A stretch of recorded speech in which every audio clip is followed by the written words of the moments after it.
Muy buenas tardes. El día de hoy nos encontramos en el encuentro virtual de la Facultad de Ciencias Políticas de la Universidad de Santander, realizando preguntas sobre el derecho penal, no sin antes contextualizar a nuestros espectadores estudiantes o no sobre los conceptos de derecho y derecho penal, siendo el derecho en general un conjunto de normas jurídicas que establece mecanismos o instrumentos para que el ser humano pueda convivir en sociedad. Es entonces que podemos definir al derecho penal como aquel conjunto de normas jurídicas que establece qué tipo de comportamientos o conductas llegan a ser delitos o no, considerando las consecuencias jurídicas que recaerá sobre el sujeto que realice dichos delitos.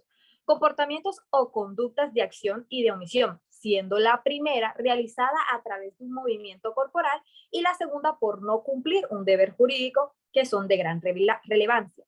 Recordemos también que el derecho penal objetivo se encuentra en las normas penales y el derecho penal subjetivo como la facultad que tiene el Estado para crear normas jurídicas e imponerlas. Ojo, facultad otorgada por nosotros, la población civil. Realizada esta introducción, damos paso para que Liz Márquez Pérez nos hable sobre los delitos y las sanciones. Liz, puedes iniciar.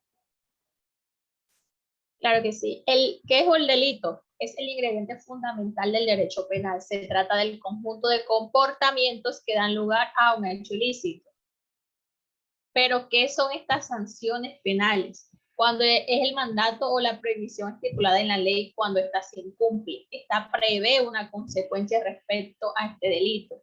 Esta puede ser a través de una medida de seguridad o de aseguramiento, que en la de seguridad es para inimputables y de aseguramiento para imputables. Y así la reinserción social. Desde esta sanción persigue el fin del cumplimiento de la norma, una indemnización en caso de que no sea posible el primero y un castigo o pena en caso de que la lesión al bien jurídico sea considerado grave.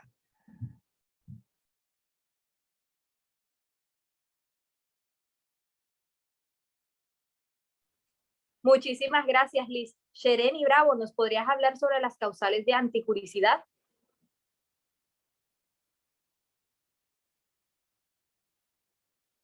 Shereni, no logramos escucharte. Buenas tardes. Para hablar de las causales de antijuricidad debemos saber qué es la antijuricidad. La antijuricidad es un elemento del delito cuya presencia es necesaria para que éste sea relevante o trascendente en el plano legal. Es por ello que decimos que una acción o omisión típica debe ser antijurídica, pero debemos tener en cuenta que no toda conducta típica es antijurídica, por lo que aunque en la mayoría de los casos las conductas típicas son también antijurídicas, encontramos situaciones donde existen causas de justificación que excluyen la responsabilidad penal. Estas están establecidas en el artículo 32 del Código Penal colombiano, el cual el numeral 1 nos especifica el caso fortuito o fuerza mayor.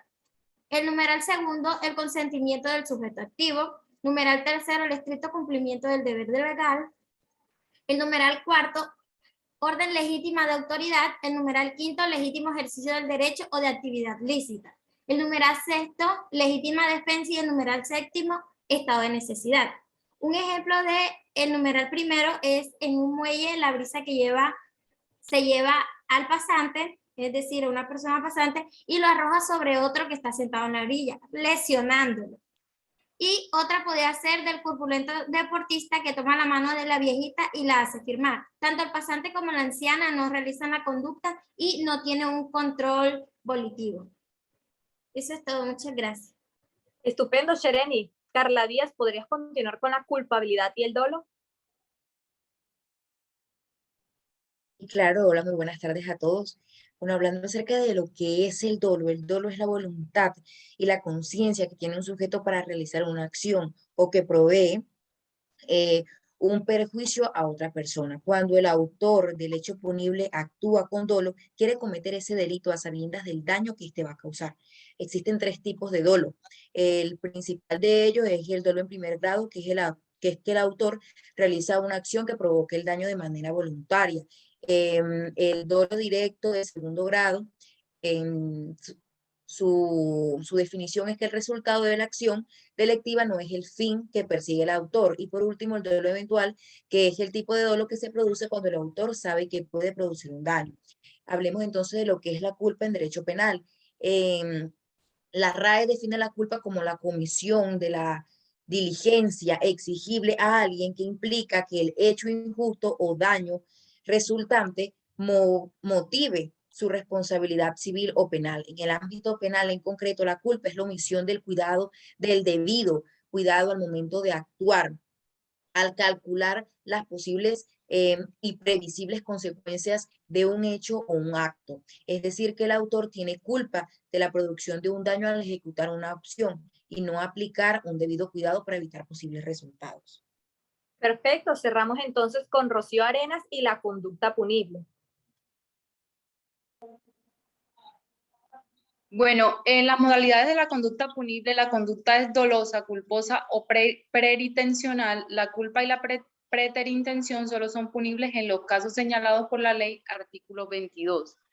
¿Qué es la tentativa en la conducta punible? Bueno, en esta el autor inicia la ejecución del tipo penal mediante actos idóneos e inequívocos dirigidos a su consumación y esta no se produce por circunstancias ajenas a su voluntad y su tipo penal es de resultado.